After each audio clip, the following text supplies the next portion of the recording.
하이닉스 같은 경우에는 기본 라인 자체가 깨져 있는 상태죠. 그래서 여기서 떨어지다 반등이 나오겠죠. 무조건 기술적 반등은 어느 종목이든 나옵니다. 그런데 그게 과연 전 고점을 뚫고 갈 수 있는 대시세로 더 올라갈 수 있는 시세라고는 보이진 않습니다. 왜냐면 시기 자체가 이제 하반기쯤에 반도체가 대폭락을 할 것인데, 만약에 오른다고 해도 시간 관계상 시간이 너무 짧습니다. 오를 만큼 올랐다는 거죠. 안녕하세요, 주식 분석가 달수입니다. 금일은 바이오 관련주와 반도체 관련주에 대해서 말씀드릴 건데요. 우선 HLB부터 보겠습니다. 지난 시간부터 말씀드린 대로 이 영역부터 단기 투자자분들 나가셔야 될 시기라고 반복적으로 말씀드렸잖아요. 그래서 내가 생각하는 것과 현실은 다르다는 거죠. 그래서 하방에 매수한 사람들이 차익 실현 구간이고요. 그 다음에 이제 고가에 매수한 사람들이 매수가 영역이기 때문에 아무래도 던지려고 하는 심리가 강할 수밖에 없습니다. 그래서 이 영역 자체가 어쩔 수 없이 하락을 만날 수밖에 없는 구간이다라고 말씀드렸고요. 이전 시간부터 단기적으로 이 포인트에 나가셔야 된다고 말씀드렸고요. 그 다음에 이 포인트에 나가셔야 될 시기라고 2번이나 말씀드렸습니다. 그래서 장기적으로 그냥 묻어둔다, 시세 자체를 신경 안 쓰시고 그냥 난 모르겠다, 그냥 들고 가겠다 라고 하시는 분들은 오르거나 하락하는 거에 대해서 신경을 쓰실 필요는 없습니다. 다만 시세가 중요한 단기 투자자분들은 나가셔야 될 포인트는 정확히 짚어드렸고요. 좋은 가격이 왔을 때 다시 매수를 하셔도 될 것 같고요. HLB 신약이 보통 신약이 아니기 때문에 시판이 되기 이전에 최고가가 나오지 않을까라는 생각을 합니다. 그래서 그 기대감이 상상을 초월할 수도 있기 때문에 그 시기에 시세가 얼마나 높은 가격에 거래가 될지 궁금하기는 합니다. 지금은 업종을 자세하게 살펴보셔야 될 때입니다. 왜냐하면 하락으로 전환하는 업종들이 있고요, 상승을 보이기 시작하는 업종들이 구별되고 있습니다. 물론 오늘 같은 경우에는 시장이 워낙 상황이 안 좋았기 때문에 코스닥 지수만 보더라도 121선 기준으로 본다라고 했을 때는 인근 저점이 여기잖아요. 그래서 이 영역을 무조건 지켜줘야 상방으로 돌아설 수 있지만 지금 같은 경우에는 완전히 깨고 내려갔기 때문에 아무래도 제가 지난 시간에 말씀드린 대로 8월 달에 위기가 포착될 확률이 굉장히 높습니다. 그래서 이제 8월에 어떤 일이 생길지 저도 모릅니다. 다만 여러 가지를 분석을 해보면 8월 달쯤이 위기이고 하반기에 반도체 위기가 포착된다라고 했잖아요. 그 시기와 맞물릴 수도 있습니다. 왜냐하면 많은 자금들이 우리나라 증시 같은 경우에는 삼성전자와 하이닉스에 자금이 몰렸잖아요.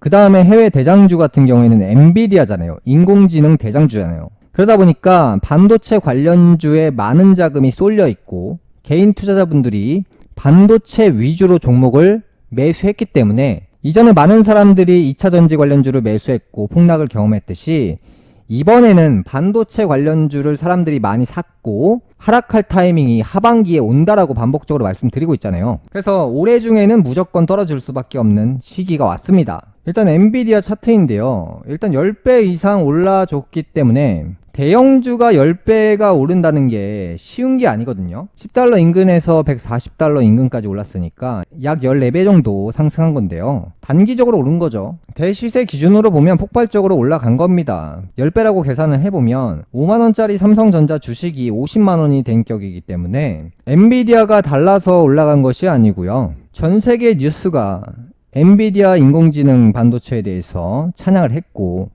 예를 들어 에코프로와도 똑같습니다. 찬양에 찬양을 더해서 많은 자금들을 끌어당겼고 대시세를 만나는 시점부터 천천히 반응을 보이면서 갑자기 어느 순간에 폭락을 하게 되어 있습니다. 그래서 잘 보시면 이 패턴을 가장 주의하셔야 된다고 말씀드렸잖아요. 대시세 라인 나왔고 기준점 나왔고 하락하고 상승하고 하락하고 상승하는 이런 패턴들이 서서히 침몰을 위한 하나의 과정인 거거든요.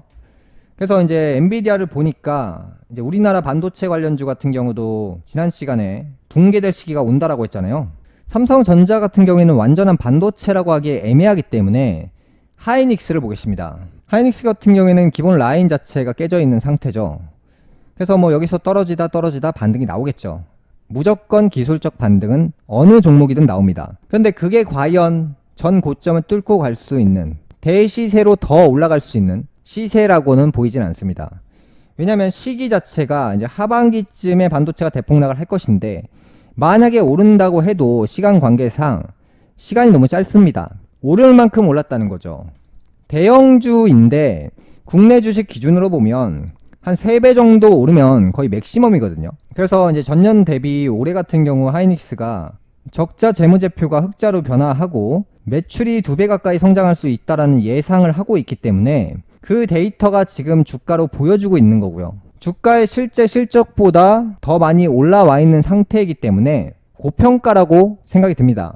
10년 뒤, 20년 뒤, 30년 뒤에 지금보다 10배 성장한다. 뭐 그런 내용은 가능하겠죠. 하지만 단기적으로 이미 실적에 대한 부분에 대해서 주가로 선 반영을 끝낸 상태이기 때문에 더 이상 올라갈 수 있는 재료보다는 시간적인 조정을 거쳐서 내년 실적에 대해서 얘기가 나오는 시점이 되어야지 그 기준점으로 선 반영이 또 돼서 폭등할 수 있겠죠. 하지만 지금 같은 경우에는 시간적 조정이 필요할 것 같습니다. 그 다음 종목이 한미반도체인데요. 한미반도체도 말씀드렸다시피 이제 하락할 타이밍이 왔다라고 했죠. 그래서 실제로 제 예상대로 고점 찍고 여름부터 무너지기 시작하고 있습니다. 그 다음에 이제 제주반도체인데요.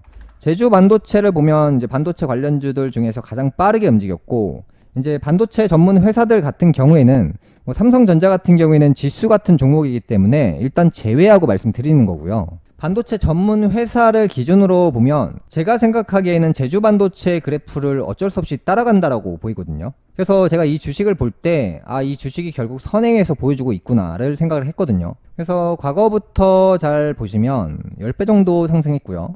그 다음에 하락, 폭등, 하락, 폭등이 반복되다가 우하향으로 전환되는, 이게 가장 무서운 차트입니다. 그래서 회사가 크든 작든, 예를 들어서 테슬라라는 회사가 작아서 이전에 폭락을 했을까요? 아니란 말이죠. 지금 제일 중요한 건 업종의 방향성입니다. 이제 삼성 바이오로직스 같은 경우 잘 보시면 7월부터 오히려 반도체랑 분위기가 다르게 가고 있어요. 상승 전환하고 있다는 거죠. 그 다음에 이제 셀트리온 같은 경우도 천천히 상방으로 방향이 바뀌고 있습니다. 반도체 관련주 같은 경우에는 하반기에 시기를 잘 정하셔서 정리하셔야 될 타이밍이고요. 이제 바이오 관련주나 게임 관련주도 말씀드렸죠. 게임 관련주도 관심 있게 보셔야 되고요. 그 다음에 이제 식품 관련주, 삼양식품 이 주식이 아직 깨진 상태가 아니에요.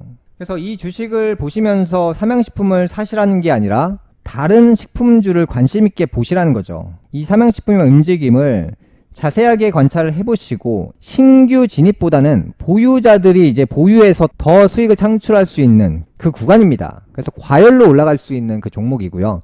아직 식품 관련주들은 깨진 상태가 아니에요. 그래서 이제 반도체 관련주가 만약에 이제 뭐 7, 8월 달 사이에 무너지게 된다면 이제 다른 업종들의 종목들이 폭등하겠죠. 바이오나 아니면 식품 관련주, 그러니까 삼양식품은 추천드리는 거 아닙니다.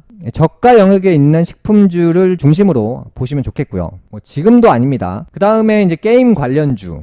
그래서 넥슨 게임주 보면 여전히 살아 있습니다. 그래서 게임 관련주들은 대부분 하방 패턴을 보이다가 이제 상승으로 돌아서는 느낌이 굉장히 강하기 때문에 게임 관련주들을 관심 있게 보시다 보면 천천히 눈에 익게 되실 것이고, 게임에 대해서도 공부를 해보시면 아직 안 오른 종목이 있거든요. 넥슨 게임즈 같은 경우는 지금 뭐 삼성전자처럼 그냥 하나의 지표로 한번 보여드린 거고요. 그러니까 지금 상황에서는 엔비디아의 방향성을 주시할 필요성이 있습니다. 가장 위험한 구간에 진입을 했거든요. 그래서 여기서 기술적 반등을 얼마나 잘 보여줘서 버텨줄지, 얼마나 시간을 끌면서 고점에서 유지를 해줄지, 그런 관점으로 보셔야 되고요. 항상 폭락은 예고하지 않고 옵니다. 그래서 투자자분들이 예고를 하지 않고 오는 게 폭락이기 때문에 미리 대비를 하시는 게 좋다라고 생각이 듭니다. 금일 방송 여기까지 하겠고요. 다음 시간에 뵙겠습니다. 시청해주셔서 감사합니다.